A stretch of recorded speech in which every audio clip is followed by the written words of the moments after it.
Good morning, everyone, and welcome to the Miller Center for an exceptional panel on U.S.-Indian relations. My name is Jeff Legro. I'm a professor at the University of Richmond and a senior fellow here at the Miller Center. And we are fortunate to have with us today several exceptional speakers. I'm going to introduce them briefly. But there's more information online on their backgrounds. First and foremost, I want to start with our distinguished leadoff speaker today, Ambassador Rahul Chhabra. Ambassador Chhabra held the post of Secretary of Economic Relations in India's Ministry of External Affairs until his retirement in July 2021. Among other responsibilities, he led India's $40 billion development partnership program. He has served as High Commissioner to Kenya, Ambassador to Somalia, Ambassador to Hungary, and to Bosnia and Herzegovina, and he's also served as Permanent Representative to the United Nations Environment Program. Welcome, Ambassador Chhabra. Thank you. We also have on our panels today two of our local experts. Professor Indrani Chatterjee is the John L. Now III Distinguished Professor of the History and Principles of Democracy at the University of Virginia. She specializes in the intersections of gender, religion, and politics between the late 17th and 20th centuries, both in India and in South Asia more broadly.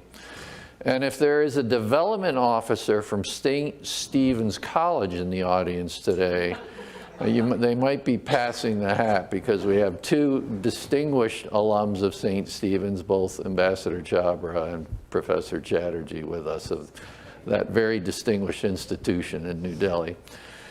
We also have with us John Echeverri-Gent, who's a professor in the development of politics here at the University of Virginia. He's deeply knowledgeable in all things India, but specializes in the political economy of development, especially in a comparative context with other countries such as China and the United States.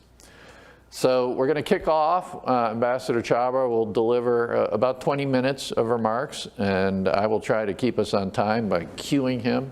But he is, I know, a disciplined speaker, so we're in good hands. And we will then follow with our panel discussion for about 20 minutes or so, and then invite questions from the audience. So people, if you have questions, write them on a card. They will come collect them, we'll bring them up, and we're hoping to have a really fruitful discussion. So please join me in welcoming Ambassador Chhabra to the podium. Thank you. Thank you. Thank you, Jeff. Good morning. Can you hear me? It's okay? The mic's working? Yeah, great. So yeah, 20 minutes, so it's a little tight, but we will stick to that. And I just thought quite an interesting topic, but I think most people in this room have lived through the generation that I belong to. But things have really changed. I mean, obviously the Black Swan events we all saw, COVID was just one of them. No one ever thought that there'd be war on the European continent. That's just the second of it. And we are told that there are many more Black Swan events to come. They're Black Swans, so we don't know what they are. So we'll watch when they come. But that's what's important to understand, that the degree of uncertainty and the level of uncertainty is increasing, heightening at a pretty rapid pace. And in that, we have this whole geopolitical, geoeconomic, and technological shift that's taking place. It's completely transforming the way businesses are done, governments are acting and reacting, societies are responding, and all of us in this room are sort of seeing what's happening in the world around us. So I just thought with those initial remarks, we'll just launch off on, this is how I plan to run the 20 minutes. So we'll do it very quickly. So overview, I just thought we'll start with this. Since Jeff was a little parsimonious about my introduction, just some of the stations that I've served in across the world. So those asterisks are the stations where I've served in, including I was in DC. During the historic India-US nuclear deal, I was the sort of running the rounds of the House and the Senate, canvassing for the India-US nuclear deal in 2006, 2008, when we finally got it through. The other countries that I've dealt with in my various postings in India are across the world. These are the sort of stations that I've also dealt with. So we now go on to the, just to position India. I mean, I don't know how many of you have actually been to India. There are a few who have been to India, yes, yeah. But there are some, for those who haven't been, it's like, that's the size of India, about 1/3 the size of the US. So 1/3 the size of the US. But in terms of population, of course, you're all aware of it, over 1.45 billion. Population of Germany, Turkey, Italy, you know, it sort of fits in those states. So I thought that was an interesting map that shows you that individual states represent, I mean, you know, and these are large countries, France, UK, it's all combined, and just one state of India covers those populations. So that's just to give it a context. This is another interesting slide that I thought. The countries highlighted in dark green, unfortunately the pointer is not really working, but you can see the dark green are the countries growing at over 6%. The economic rate of growth. And if you notice, 4 or 5 of them are in Africa, and there are only 1 or 2 outside Africa, and India is one of them. And the African ones are, of course, Ethiopia, Niger, Senegal, Cote d'Ivoire. Mongolia is outside, and India is outside. Then we come to the sort of medium green, which is 3 to 6%, China and Russia. And then we come to the light green, 0 to 3%, where Canada, US, Mexico, you know, Australia, Brazil, UK. So that's the sort of general split of what's happening. So India is right up there with the over 6% rate of growth. We hope it will sustain, but that's another story which we'll discuss about. Argentina down there is actually in the negative territory, sort of. So India's role in leading global prosperity, you can see that again, it sort of reinforces what I said in the earlier slide. But we were at the 10th largest economy 10 years back. We are now the 5th largest in 10 years. And in the next 5-10 years, we'll be the 3rd largest economy. So it's a huge jump, a huge shift happening. Sort of the center of gravity, as they say. I mean, it's already moved. China has already sort of reached up there, and India is sort of catching up. India, just to put it in context, in 1990, not so long back, both India and China, the per capita incomes were neck and neck. And you've seen where China has reached now. So we are sort of a decade behind them. So it's probably the time that it is the launch and the takeoff stage where we could be looking at moving up. Just a little fun fact that some forecasts for 2100. It's a long time off. I don't know how many of us will be there in 2100. But China's per capita, total GDP is likely to be over 100 trillion, 101 trillion. But the population will be half of what it is today, 766 million.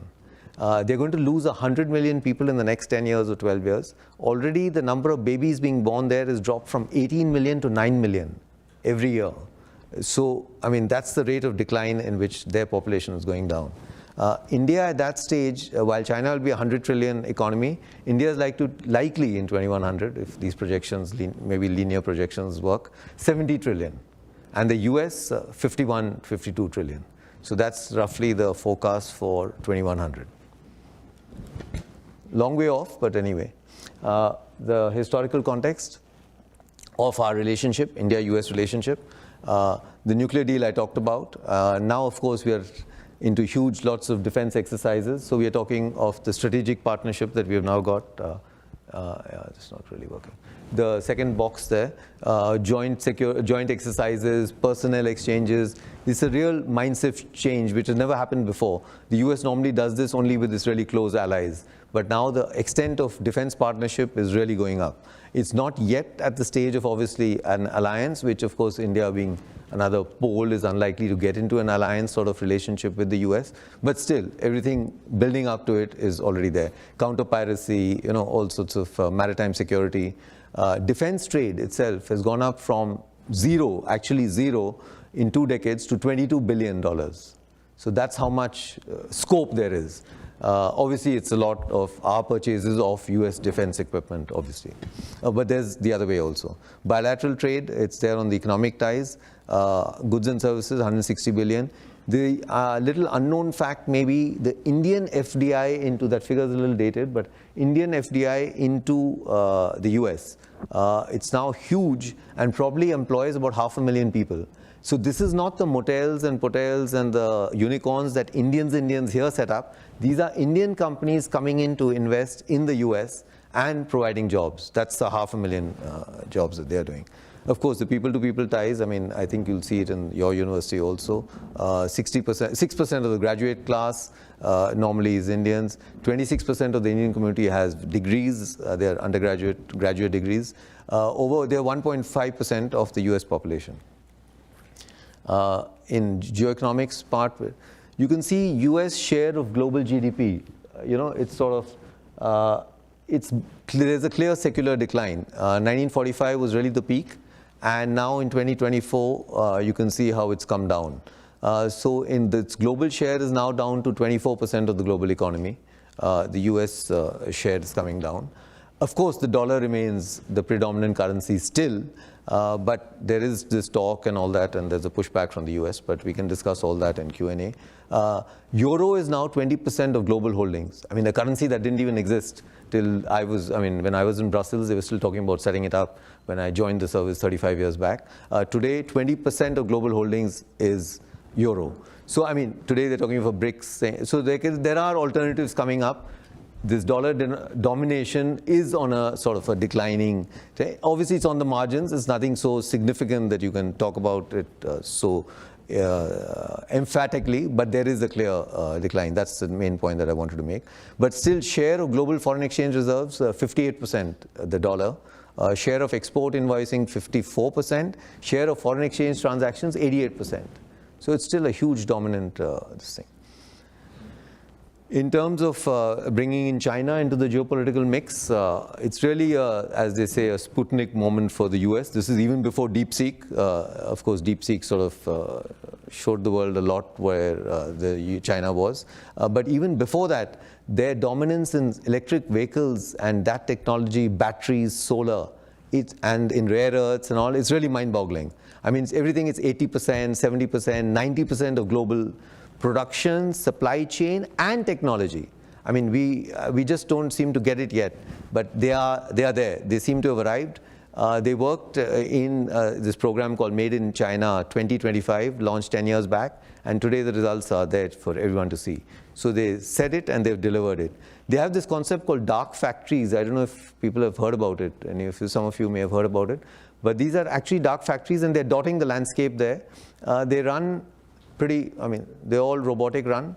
There's no lighting, there's no nothing, there's no need for supervision. And they're producing everything in those things called dark factories. There's nobody there, and they run for 24 hours. There's no coffee break, there's no bio break, there's nothing. I mean, so this is serious stuff. So you need to see it, and it's dotting the landscape in China. I've been to China, I mean, it's mind-boggling to see these sort of things. So we can't even imagine, these are sort of, and for a Chinese, it's like, yeah, I mean, there's a factory there, it's humming along, everything is shut. You don't even know there's a factory inside. It's producing stuff. It's all robotic. There's nobody there. So, and the lights only switch on when you walk into the room. I mean, there's automatic sensors, it cuts off, the lights come on, you see it, and you walk out. So, I mean, that's how production is being done. Of course, they have this problem of low birth rate, and what I've lifted on the right-hand side, housing crisis a little bit of, and this corruption and stuff like that, youth unemployment. So those issues are there. But again, to give you a context, in 2016, China exported 500,000 cars. The US exported 1 million cars. Car export, 1 million and 500,000. US is still exporting 10 years later 1 million cars. China from 500,000 is now exporting 6 million. I mean, you can see, I mean, they're just jumped up. I mean, they've just gone beyond the range. So, India, this is our strength, healthcare. So I just thought I'll pick up on healthcare here. So it's called the pharmacy of the world, and we produce a lot of 1 million medicines exported every 22 minutes. A lot of medical tourists coming into India, 7 million of them. So it's a huge thing. During COVID, we sort of produced a lot of vaccines, a lot of medicines which were sent out during COVID, a lot under grant format. Geopolitics, the Modi-Biden administration they really cooperated, consolidated the gains that we have had, continued the cooperation. We all see Indo-Pacific, the Quad coming up, so all this went on. So there was a lot of collaboration during that period, including where we set up the ICET, as we call it, the Initiative for Critical and Emerging Technologies. It's really huge. I mean, quantum computing, AI, we are ready to collaborate on all these frontier technologies, forward-looking technologies. So it's a big, big thing happening. Made in India chips for the US defense industry. So I mean, if the US is ready to trust us with that sort of technology, it shows a sign of strategic trust. They wouldn't have set up that factory if they didn't have that level of trust in India. The jet engine deal also with the GE 414 is also coming through. So things are happening a lot on that. Now, of course, both the leaders have a great rapport, a great relationship. They built it up during the last terms of both of them, and now they're further working on it. Prime Minister Modi was here a few weeks back. Some of you may have followed that. So let's hope, I think things will move ahead, despite the frictions that we can talk about in the Q&A. So I don't want to spend time now on this. So, but we are looking at a positive movement because of their relationship.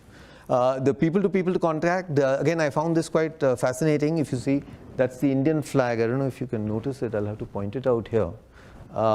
That's the Indian flag. So you can see that it's the most common country of birth for foreign-born residents, excluding Mexico. So I mean, in so many states, the foreign-born residents from India are pretty much the second most after Mexico as a foreign-born resident. So that's 5.1 million people of Indian origin, 3.4 actually of Indian origin, and 1.7 million who have Indian nationality still. The 3.4 have converted, so total of 5.1 million. They've set up 72 of the 648 unicorns recently set up, revenues of about $200 billion, 60% of the hotels, all these figures pretty much. They provide jobs to 4 million people, those hotels. Convenience stores, revenues of close to 350 billion to 400 billion. The median income of the Indian Americans is double the median income of a normal US citizen. It's $136,000. So that's about double the median income. 1 in 10 physicians, many of your doctors may be of Indian origin. So that's the figures that, so they're really a model community, a minority community that we would like to be, we are very proud of. And they are really the best of India that got exported out. Unlike the ones that went maybe to other countries, the ones that came to the US, because they really came for higher education. We have a professor here as one example. I have my batchmate who I went to business school with also surprisingly in the audience here, which is a pleasant surprise. So that's nice. Rana Talwar is here. Not Rana Talwar, sorry, Rana Rana Ganguly. I'm mixing up with another Rana in there. So that's nice to have people here with that background, the educational, professional, doctors, lawyers, they're all. The other in several other countries where the Indians went out, it was more of maybe manual labor and people who worked at the fields or worked as technicians, plumbers, masons. The US got really the creme de la creme because of the education requirements that they wanted. So then we move on to, the US, what we think of, you can see India is right up there, that they have a very positive and a good impression about the US. You can see India as number 1. Even other countries, partner countries of the US, or even the EU and the UK come pretty much way down, whereas India is right up there, where the impression about President Trump and the US. So this was, I think, India-US CEOs, many of you will recognize the faces on that screen. 1 or 2 of them have changed since, but more have come in. So there you can see, and they dominate all the, not only tech, pharma, real estate. I mean, they're really there because they're well educated, they're there in the top universities, they come out of good schools and work hard. What was interesting, one fact that I found was that Cognizant, this company, there was actually a lawsuit against them because they were actually favoring Indian workers. So this US company had to defend itself against, why are you taking so many Indian guys? 5 times more than the normal average of the other guys. So maybe there's something good in some of us. So I couldn't say. Technology. This is India's now. We normally know it as software, just sort of writing software and stuff like that. But now it's changed. These are actually what we call global capability centers. These guys are actually sort of giving instructions to teams sitting in Stuttgart, in Brisbane, in Tokyo. They're asking Bangalore, Hyderabad for instructions. What are we supposed to do? So these aren't centers where people are writing codes or sort of, doing designing and R&D. These are guys who run businesses. They sit in Bangalore, Hyderabad, and give out instruction. So this is what global capability centers are. And there are now over 1,600 of them. 100 of the Fortune 500 companies have their global capability centers already in India. And these are so pretty much global headquarters of the R&D, not just R&D, the real strategic planning and the forward planning of these companies. So this is a big shift that's happening.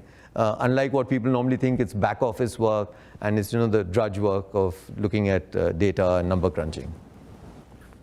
Data pricing, just wanted to show you how 5G is sort of, India data is pretty reasonable. You can see the costing is much higher elsewhere. The way we rolled out 5G, we're quite proud about that. In 2022, it was just the size of Belgium, 12 million people. In the next year, we already had the population of Germany and France covered, 131 million, to put it in context. And another 2 years later, 2026, we will have more than the population of the EU. So that's the speed from Belgium to France and Germany to entire EU, all in 5 years. Or 4 years actually. So that's the speed at which the 5G rollout is happening. We will then be the second largest market for 5G after China, India, and then the US will come in third. So what's the way forward? This is what we felt, peace, prosperity, planet and people. This is where it's going to take it forward. The partnership with the US, it's working on all these sectors. I like this, as somebody said, what was seen as unthinkable a generation ago will seem as indispensable a generation from now. So unthinkable a generation ago will seem as indispensable a generation from now. I mean, visas, trade, space, defense, security, cyber, investments, you name it, it's all on that trajectory is positive, forward-looking, and upwards. These are the sectors. Technology, I already spoke to you about, quantum technologies, semiconductors. Micron is setting up a plant worth $2.5 billion there. Apple is going to produce 25% of its iPhones in India in the next few years. So that's there.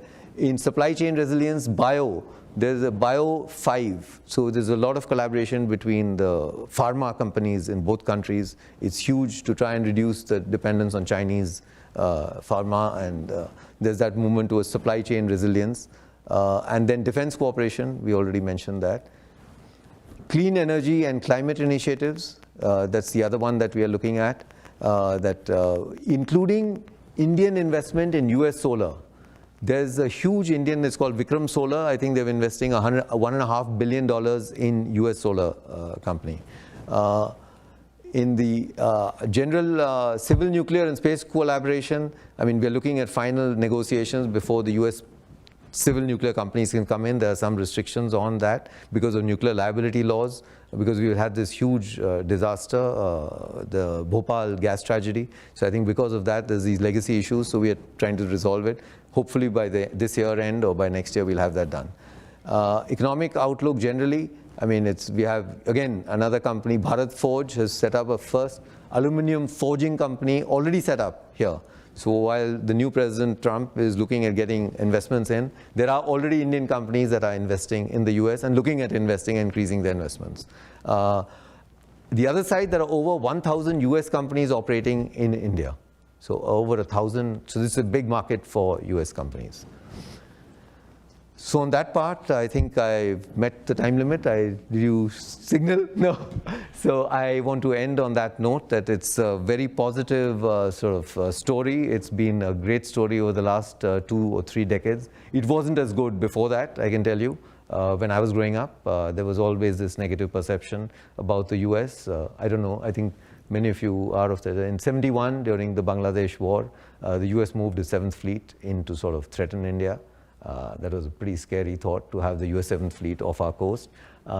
So there's a history behind it, and it took a lot of doing to sort of get over that, that sense. And I think the India-US nuclear deal was a real game changer, because the US sort of pulled us out and realized that it was better to have India inside the tent than outside the tent. So we came in, and sort of things have started moving forward just after that. The US imposed sanctions on us in 1998 after our nuclear test, and by 2004 the sanctions had been dismantled. So we were, for some stage, like Iran, Yemen, we were sanctioned, actually to the same level in 1998. By 2004 things had changed. So in 6 years sort of things had evolved and moved, and we are moving ahead from there. Thank you so much. So we'll do a Q&A. Thank you so much.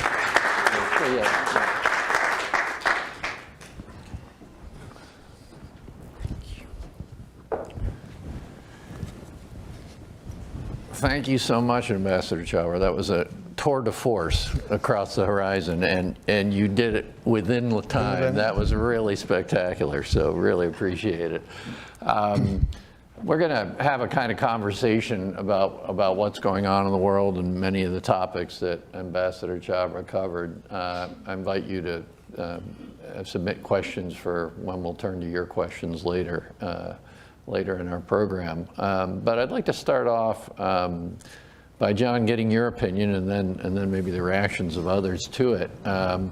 We just had Prime Minister Modi here in the U.S., and it seemed to be a very happy visit, as you were pointing out. They seem to have very good relations, Trump and Modi.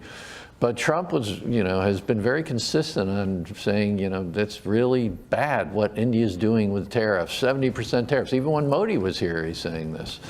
And I'm just curious, what do you see coming along those lines? Well, so President Trump has mentioned the possibility of reciprocal tariffs. India has some of the highest average tariff rates in the world, around 17% compared to the United States, around 3.6%. So I think it would be really interesting. We hear, one of the things I was so impressed with by Ambassador Chhabra's presentation is how much he sort of has presented the world as being in such great change. Not only the rise of India, the rise of China, technological change, and I'm really interested in hearing Ambassador Chhabra's sort of observations about some of the changes that President Trump might bring about, because we've had this almost continuity of change, but President Trump, in some ways, people have called him the disruptor in chief, and he promises to really reorient sort of our international relations. One way, particularly India-specific, is the possibility of reciprocal tariffs on India. And now you've documented in a very persuasive way the growing presence, the growing ties between India and the United States, ties that have been of reciprocal benefit.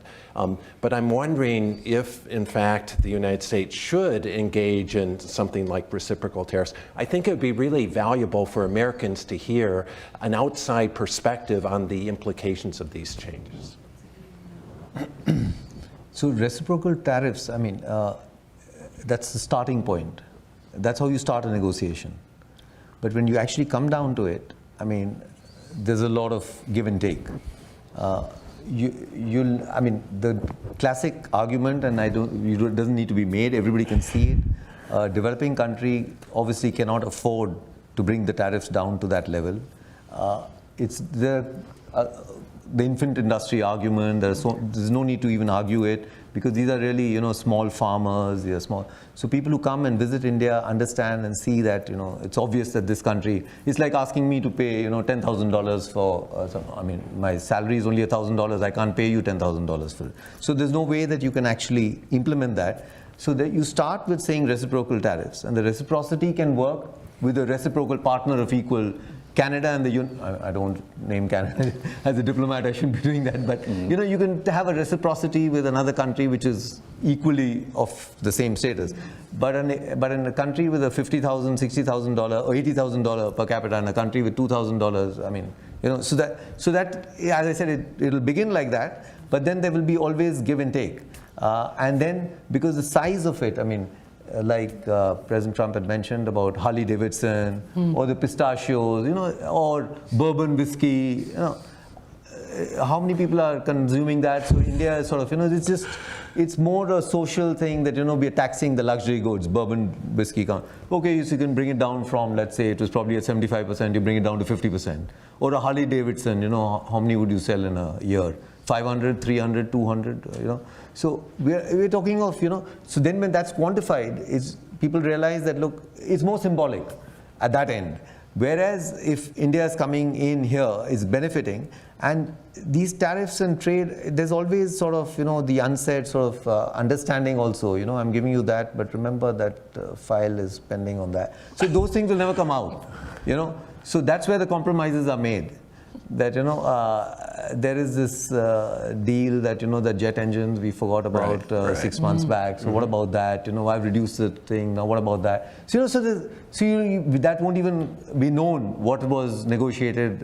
You know, that's all backroom dealing that goes on, and it'll go on every time. And a deal is made. That's how deals are made. So, so in terms of tariffs, so we are looking at also maybe a quick harvest sort of thing, tariff agreement by the end of the year.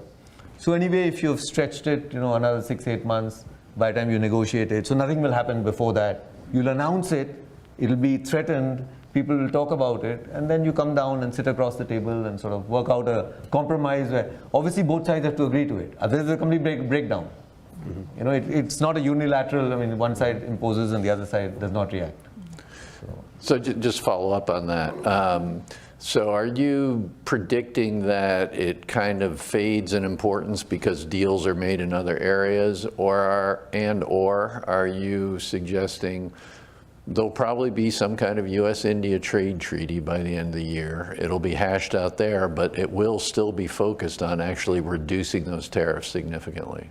Definitely, because there is an internal demand by many people in India to reduce the tariffs also, to make our own companies competitive. Right. So this just helps us. Right. So there is that pressure, and now we say, look, hang on, why don't we do it? Because, you know, US will also be happy. So we do this for our own, to make ourselves more competitive, and we do it to also generally come in line with ASEAN or with other countries. So there'll be that, and therefore it'll be sort of taken off the, you know, front burner sort of thing. That we have reached a compromise and it'll be worked on. There will be some agreement. And at least an early harvest where there are some obvious things where it can be done, where they are obviously so high and, you know, they can be brought down. So that will probably happen by the end of the year. John, other questions or issues you have on the economic front before we move on? Yeah, so another area that I think is very interesting is India has, as you've documented, it's experienced remarkable economic growth. It's one of the fastest growing large economies in the world today, and there's much to be commended for that. At the same time, we see both in the most recent elections in 2024 and also in the surprising fact that the country with the third most largest undocumented workers in the United States is actually India. According to the Pew Foundation, about 700,000 undocumented Indians are here in the United States. The reason I'm asking this is India's experienced such great economic growth. And I have to say, this summer, I actually visited a village where I lived in for a year and a half, about 30 years ago. And it was completely transformed. So there's tremendous social change going on. But on the other hand, there's a concern about whether all this growth is translating into sort of jobs for people in India. And I'm wondering if you think that either US relations with India can be such so as to sort of generate more jobs, or what you think the Indian government's approach should be in terms of trying to take advantage of the real opportunity for a demographic dividend that India might have by generating more jobs. Because as we know, Prime Minister Modi was very ambitious in his Make in India program. But the Make in India program, one of the goals was to increase the industrial sector as a share of the Indian economy to 25% by 2025. And instead, it's actually declined as a share of India's economy. So this is also, I mean, there's not an excuse, but we are facing this concept of jobless growth. It's happening in India also. This automation, it's not to that extent, but it's definitely begun happening. So while the economy is growing, jobs are not growing in consonance with the economic growth. If the economy is growing at 6.5%, the jobs is only growing at 1%. So because the rest of it is, productivity increases and it's jobless growth. It's different sorts of. So that's the first issue. And the second issue is that this thing about, you mentioned people going out, that push factor remains, because this sort of growth, even though it's transformed and all that, it still maybe stretching it to 200 million or 300 million, but we are talking 1.45 billion people. So that's a billion people more who don't have and to get the jobs, they really need the education.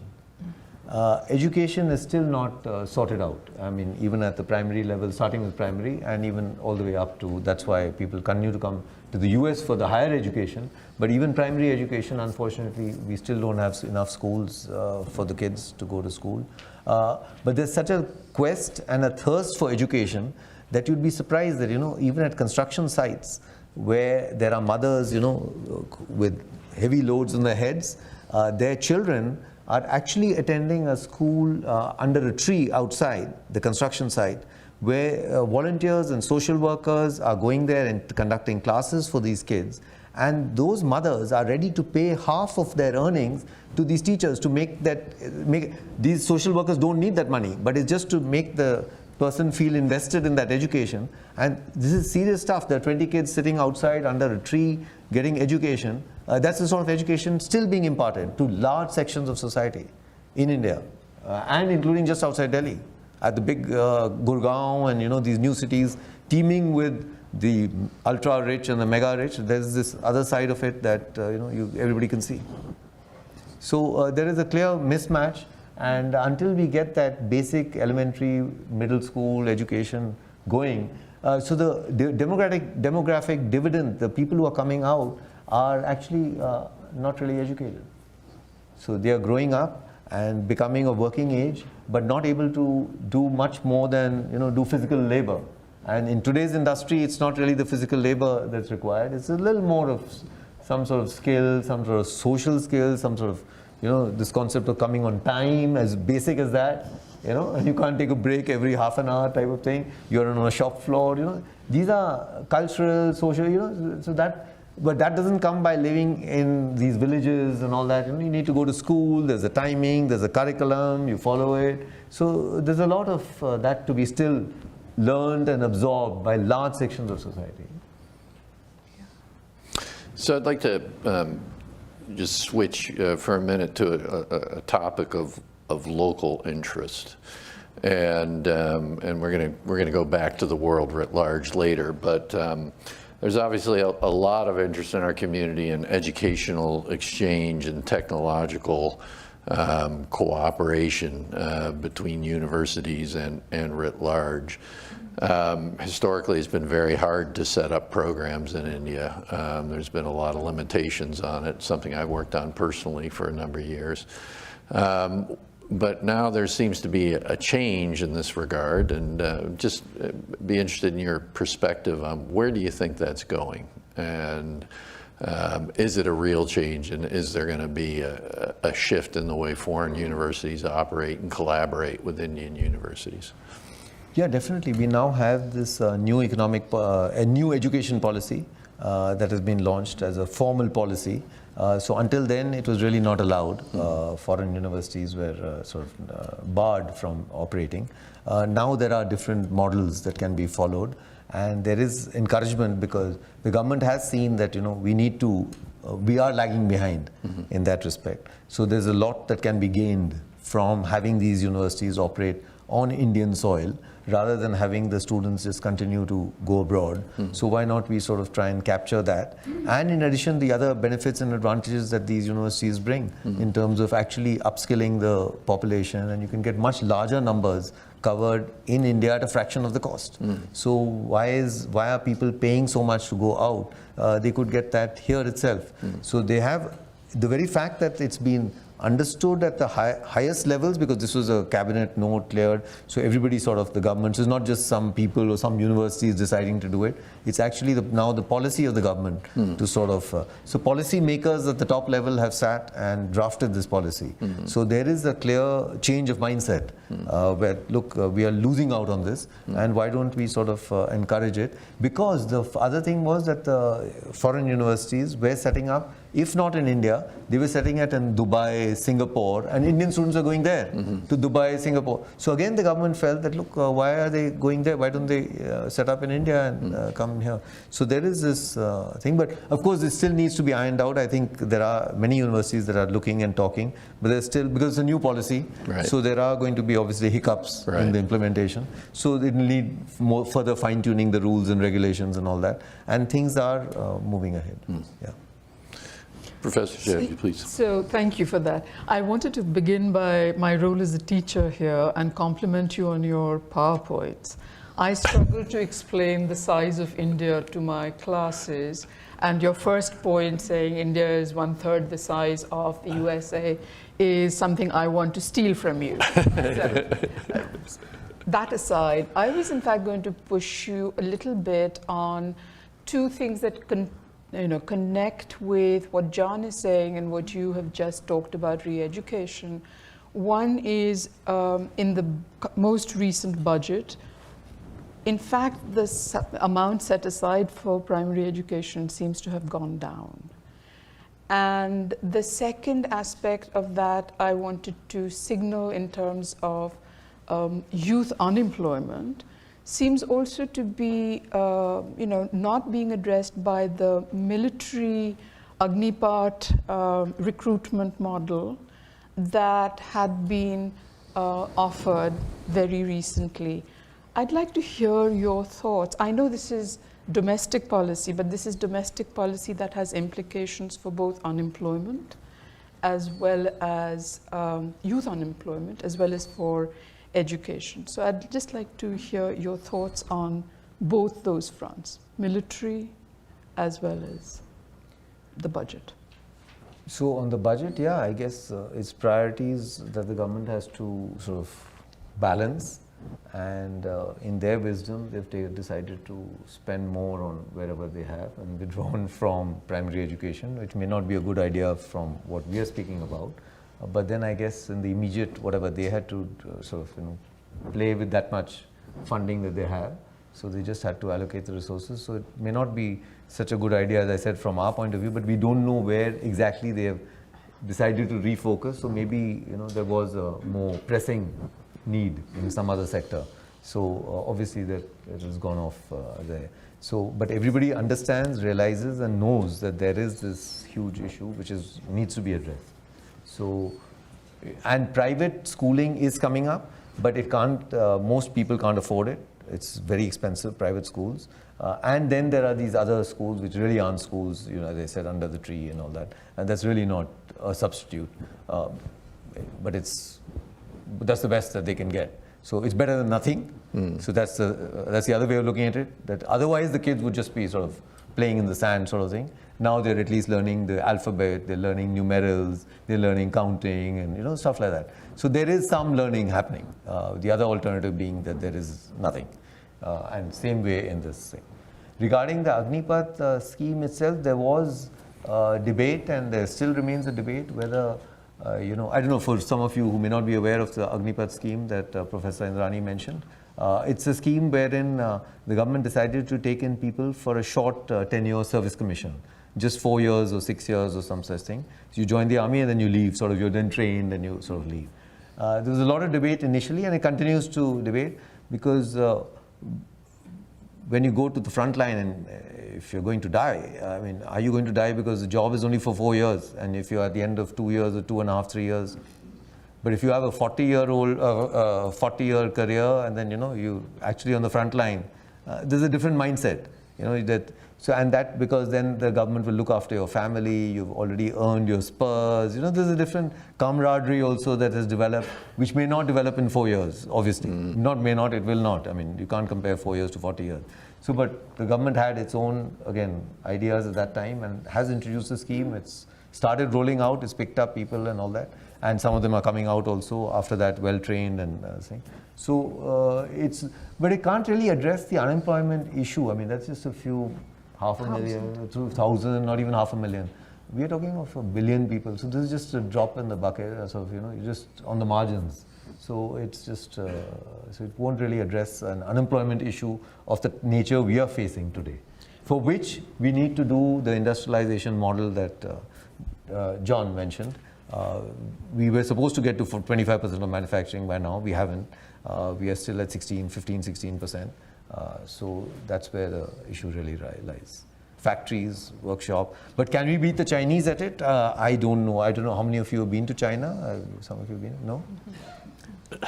For those who have not and would like to sort of see where the future is, I would suggest even one guided tour of 1 week or 10 days. And then this will be a different room and different discussion. You really need to see it just for once. It's tough. Take a guided tour 1 week, eyes open, and that's enough. You'll realize what the world is up against, or what we are talking about and what you're up against. So I just wanted to come back to that, because China seems to be, DeepSeek came out of its own universities, right? China has had a head start in terms of literacy across the board.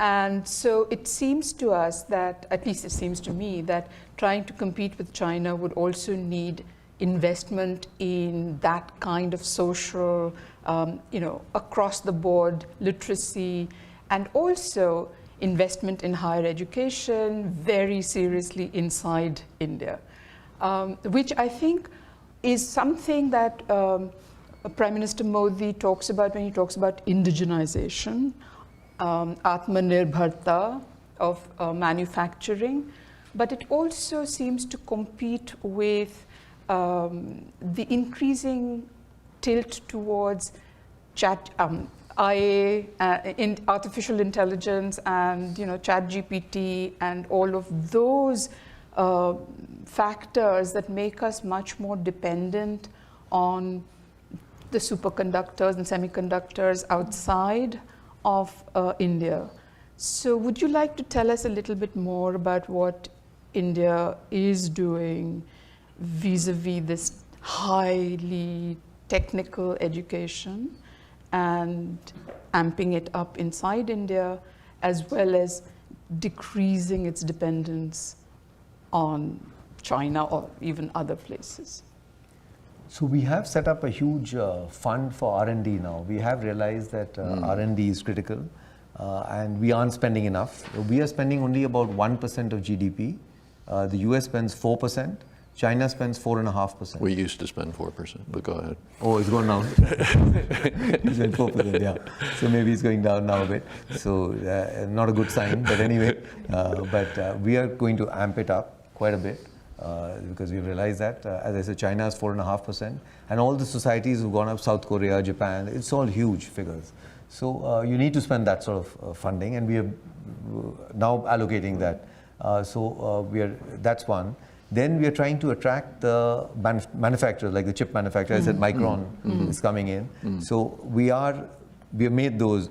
It's a lot of subsidies we need to give. We need to do a lot of red carpet treatment to these large companies, that why would they come there. So we sort of, in that sense, give out a lot of benefits to them. And they are beginning to announce that they will come in to India. So we are working on that. But yeah, DeepSeek was, again, a big Sputnik moment for the world to see where things can suddenly come up. It was being talked about for many years. You'd be better aware probably that in terms of even US journals, the sort of inputs that the Chinese were putting in, papers being published, the ratio of how much they were getting in was really on its way up. And all of a sudden they've sort of arrived sort of in that sense. But still there's some debate on, they're still using nuclear chips and all that. So the US still has that lead in terms of really, really fundamental sort of, open mind, open thinking, open source sort of stuff. So can the Chinese really do it in that sense without using that nuclear chips and all that? So that's still just sort of the margin, but then if that's all R&D and that's really a lot of hard work that goes on and then delivers results, a decade, 2 decades later. So these are not immediate benefits that you can see. So I just want to take up the point on China and put it in a little broader light. Obviously, one of the forces that is fueling U.S.-India partnership is concerns about China. Yet when Prime Minister Modi was here and President Trump met, there was zero mention of China in their press conference afterwards. So it's a joint interest, but it's also slightly different. I'm wondering what you see as the kind of stress points in that relationship and how to deal with China going forward. There's a lot of moving things going on in international relations right now. And certainly the U.S.-China relationship has to be one that India is deeply concerned about. What's the happy scenario there, and what's the pessimistic scenario? So firstly, the fact that it wasn't mentioned in the press conference is a good thing. These things are not talked about, unlike what we saw 2-3 days back at a press conference. I think all of you saw what happened at that press when the press was there. So that's not how a press conference is obviously supposed to be. So I'm glad that China wasn't, and China was not mentioned there. So these are all discussed, again, as I said, in backroom dealings and all that, and may not even necessarily have been discussed by President Trump and Prime Minister Modi. Discussed with the National Security Advisor, the Foreign Minister, guys like me. We sort out these things quietly and so. The second thing is that for the US, as you're seeing now, I mean, all the rest of the world is really quite far off. For us, we have a boundary with China. We are the only country with 3,488, to be exact, kilometers of boundary. That's about nearly 2,500 miles of boundary, land boundary with China. And it's the only China has 14 land boundaries. They've settled 12. The only ones they haven't settled is with India and Bhutan, because Bhutan also sort of follows our lead sort of thing. And out of that, it's the largest land boundary in the world where 2 nuclear powers are face to face, and literally face to face. And nothing happened there, no shots were fired for over 40, 45 years, for a long stretch, because there are very strict protocols that, you cross this line, and then if you have a weapon, you don't draw it, you can only carry this weapon, you can only be a 2-man patrol, if you create a 6-man patrol, what happened? So everything was laid down. And that was broken about 2 years back in the famous Galwan clash. But again, we are sort of coming back to that building trust and trying to see that if we can maintain that boundary. So it's serious stuff, India and China. So, we don't want really the US or anybody else sort of getting into trying to look at that. So, or egging any side on. So we are quite happy dealing with them, and they have been our neighbors for 2,000, 5,000 years. We've been civilizational neighbors. So there's no problem in that sense. So you don't need a mediator. Exactly. And the US from far away mediating may not be the best idea for anyone, so we are okay, we can handle that. So and we don't want to get pushed into that sort of rivalry, and so what the US wants to do with China, wherever else, they can handle it. But this boundary and this sort of stuff in our neighborhood, we are okay doing it. The US will sort of, inform us, guide us, tell us what they feel about it. We tell them, and then, that's it. So if the US and China sort of have a good relationship, it's nice for us, because in that sense, things are, they don't want, and China at the moment is still trying to sort of do the final stages of the catch-up. So they also really don't want too much tensions and all that. As earlier they used to say, lie low and, hide your strength. It's now sort of show your strength, but they really don't want to get into too much of confrontation today yet. But maybe things might change in 2, 3, 4 years. But as of now, so we also would like a calm border, which we are sort of heading towards. So in that sense, things are okay at the moment. John, do you have a? Yes, slightly changing. It would be interesting to hear a little bit more about India's economic relations with China, because as you know, it's running a major $100 billion deficit. I don't want to ask you that, all right? I want to ask you, you played a major role in Africa in promoting Indian foreign assistance to Africa, in promoting Indian developmental aid to Africa. So clearly, India, which is a relatively less affluent country at this point, sees an interest in having some foreign aid program in Africa. Now, here in the United States, as you know, we recently have eviscerated USAID and any sort of foreign aid. So I'm wondering, from your standpoint, what is India's interest in sort of promoting development in Africa? And are there lessons that the United States might learn from that? Yeah, firstly, what you mentioned, it's been going on since '64, this program with Africa, India and Africa. So in 1964, I mean, we were a pretty poor country. We just got independence in '47. It was 15 years down the line that we launched this program in 1964. So that program is now, over 60 years old of this promoting not only Africa, and then we expanded it to the other ASEAN countries, Latin America. So it's now runs over 150 countries, this aid program. But quite a lot focused on Africa, you're right. So basically, I mean, so it's at that time in '64, obviously there was no strategic interest.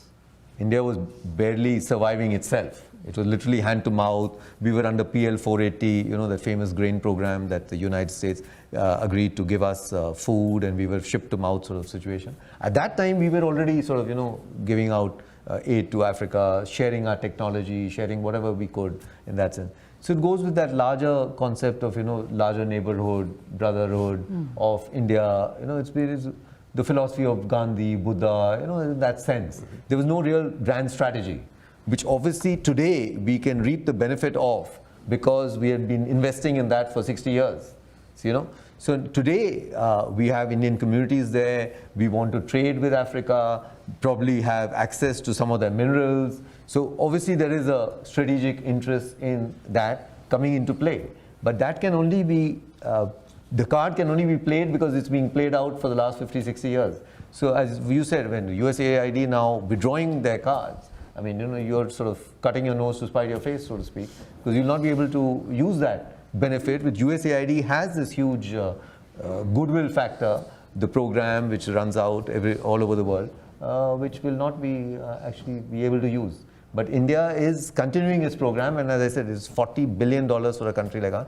A lot of it now in lines of credit, $30 billion is lines of credit. $10 billion is grant element plus educational scholarships. About 15,000 kids come into India every year on fully paid scholarships by the government of India. Tickets, book, education allowance, everything covered, including clothing allowance and pocket money for food and stuff like that. 15,000 kids from all over the world are coming into India. So that's a huge number for a poor country like us, where people are actually going out to study. There's this reverse flow of people coming in, which are sponsored by the government of India. Yeah. That's fantastic. Yeah. Can I? Sure, please. In fact, that's fantastic. I'm so pleased to hear about that. And Many people aren't aware about this. Exactly. And now I recall having grown up with so many of kids from Africa in all my schools that in Delhi and elsewhere. So I'm actually glad to hear there's a program. What I wanted to extend that conversation about was other neighbors, particularly Bangladesh post Hasina. I know that because you mentioned Buddha and because of the implementation of a peaceful foreign policy, Panchsheel and all of that under Nehru, that India has taken its hospitality towards exiles and refugees, especially political exiles from Tibet and so on, very seriously, as it has with Hasina. Does that policy shift, or how does the India-Bangladesh post-Hasina situation appear in your eyes? Where do you think that's going? I don't know how many of you are aware of, Sheikh Hasina was the Prime Minister, and she was overthrown a few months back by another government which came in power. So she came into India, and therefore that's what Professor Indrani is referring to. So she's now in India as a political exile, and I think she has already been in India as a political exile earlier when her father was murdered. So she actually went to college in India, as you're aware. So she's, she will be always welcome in India, obviously. So we are not going to sort of give her up or surrender her or ask her to leave or any such thing. So she will continue to live in India. Till Bangladesh, the new government realizes sort of that, we'll have to deal with this, like the Chinese with the Dalai Lama there are dealing with us. The new government in Bangladesh will take some time. There'll be some posturing and all that, which they also have to their base, sort of show the signals that we're being tough with India and this and that, and we're asking for her to come back and make the usual noises and ask for extradition and stuff like that. But that's not going to happen. I mean, you can't, because she was really very friendly towards India. And more importantly, when there were terrorist groups operating on the border who were going across to Bangladesh, her army was cooperating and sort of informing us about these guys who have crossed the border and stuff like that. So she was very helpful towards our foreign policy interests. So in that sense, we don't, a friend is a friend, and she will continue to stay there. So the new government will just sort of, at some stage, have to take a call that, do they fall fully into somebody else's hands, or do they also want to then do some diplomacy and try and, move ahead and put this a little bit on the back burner. So I want to bring in some questions from the audience. And we had a couple on India, and to what extent do climate considerations play a role in India's development? And, is there possibilities there in the U.S.-India relationship for making progress? Climate change, as you know, has fallen off the agenda here a little bit in our country. Unfortunately. Yeah, but a lot of people, of course, think it's very important still. So just interested in India's approach at this point. We have, of course, declared 2070 as our net zero goal. So 2070, it's a long way off still, which was not some people felt it was being, we were not being fair in that sense. But for those of you who have visited India, know that even by 2070, let's hope that, we are able to sort of get to some level of development wherein we can also, otherwise it's really, it's a poor country, it's extremely poor, it's growing up, but it's nowhere close to what others can offer. So until the others, meaning across the table, the United States or Europe or whatever. So what we've always said in climate change is that, of course, that we are ready to match how much is any country ready to do, and we are ready to come to that level. But we will never give up our option of reaching that level of whatever any other country is ready to offer. We're not going to deliberately go there and, again, cut your nose to spite your face, because we're all in it together. There is no plan B or planet B. But I don't know, Mr. Musk may be planning something. But I think all of us are here, and we got to be grounded in reality here. So there is no other place. So we will try our best, and there was a lot of collaboration with the United States, like clean coal.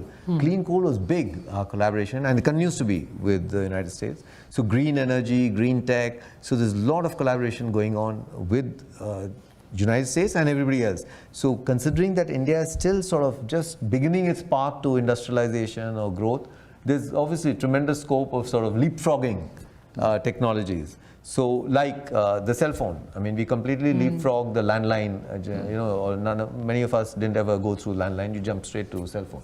So same way, there's a way of sort of maybe leapfrogging and moving to renewables, which we are again targeting. There's a big push to get to solar, wind, hydro, so thermal, moving away from the thermal. And there's anywhere, this technology is actually, by the way, available, most of it, but they are expensive.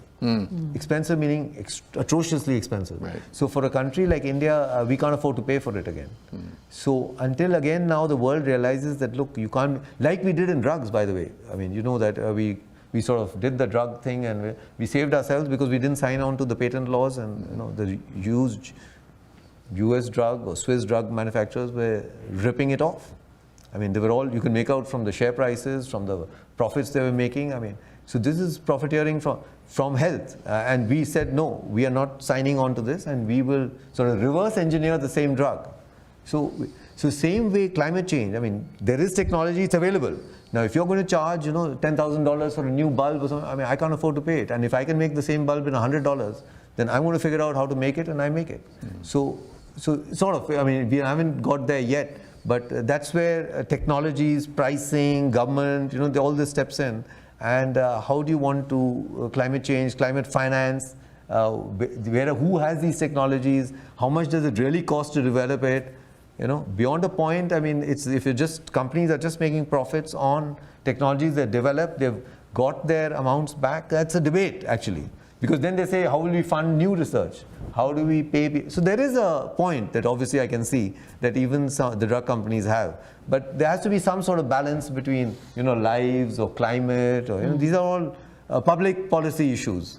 So this is no longer an individual company, corporate issue, or an individual personal issue, or an individual institutional issue.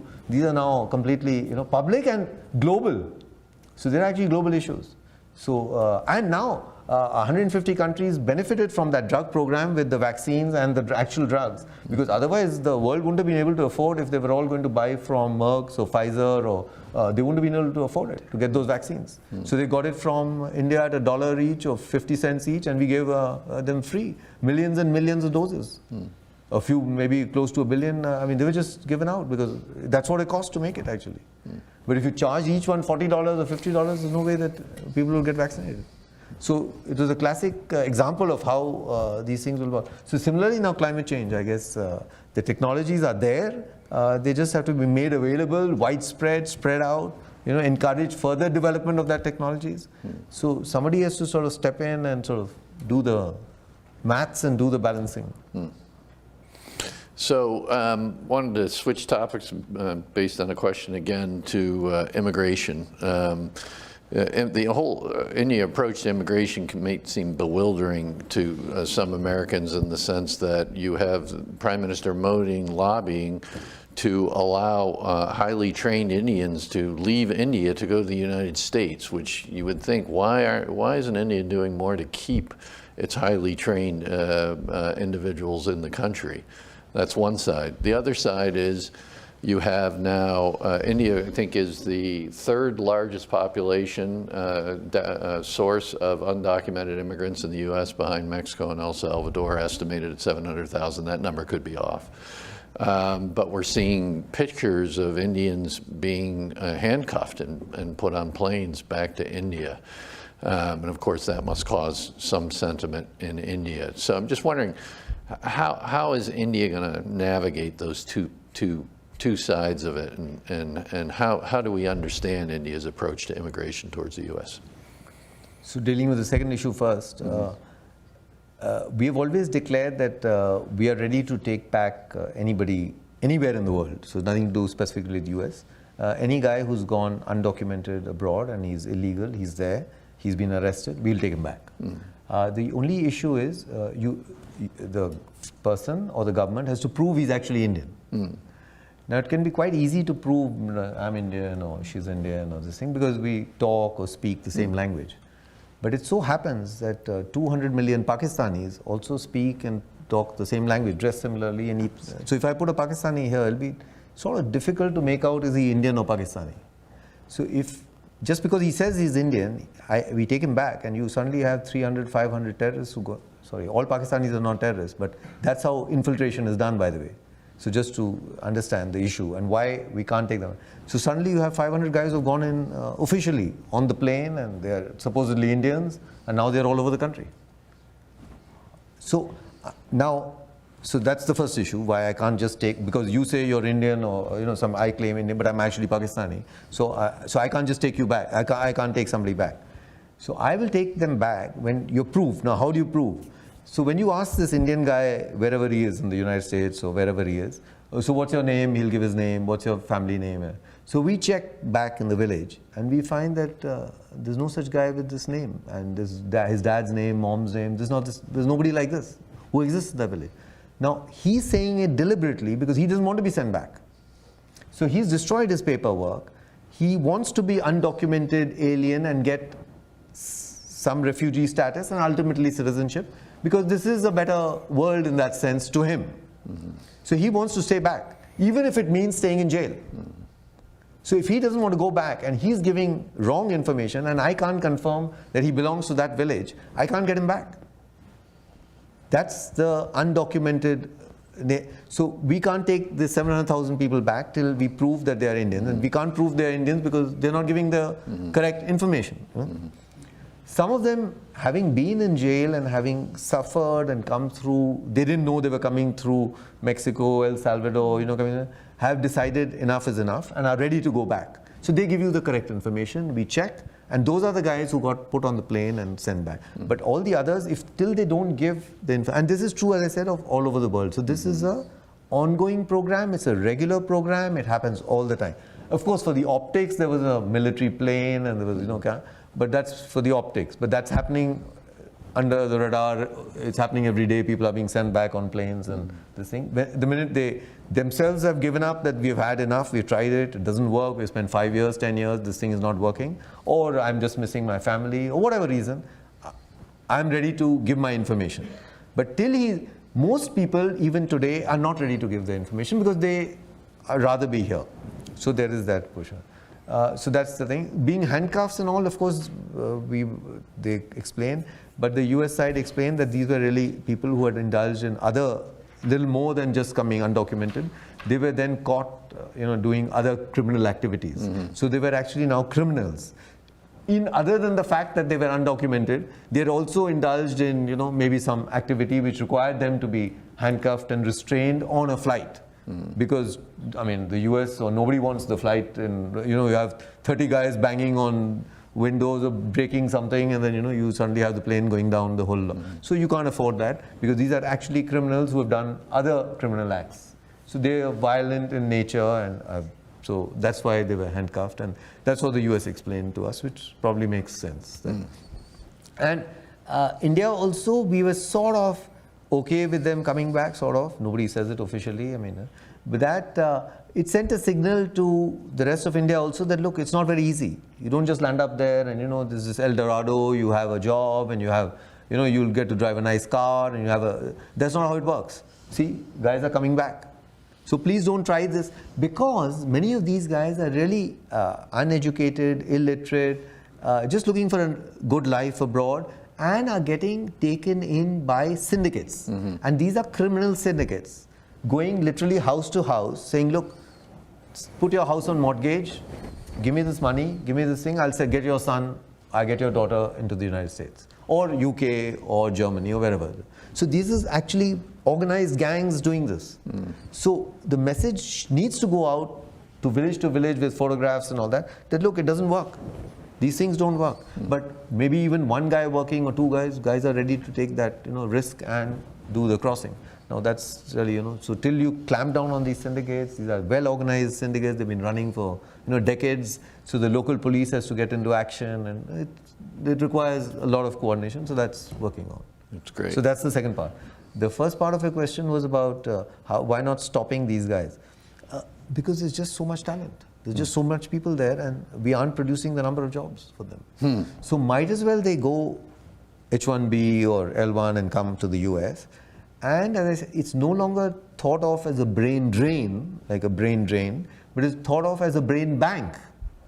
So they come out, they spend 5 years, 10 years, 15 years, and maybe they're a brain bank. You can draw on them, or they will come back and invest in India after they've learned their techniques, their technology, whatever they have to pick up, their working style. They decide to make some money, put it back, reinvest. It's like a brain bank. So they use their intellectual capability and they can sort of come back. So why stop them? Because the jobs here are not yet being created enough to hold them all back. So there isn't that much opportunity there. So if they can go, why not? Let them go, and and not only the US H1B. So therefore, it is being talked about all over Scandinavia, nursing talent to Japan, to Taiwan, to Korea.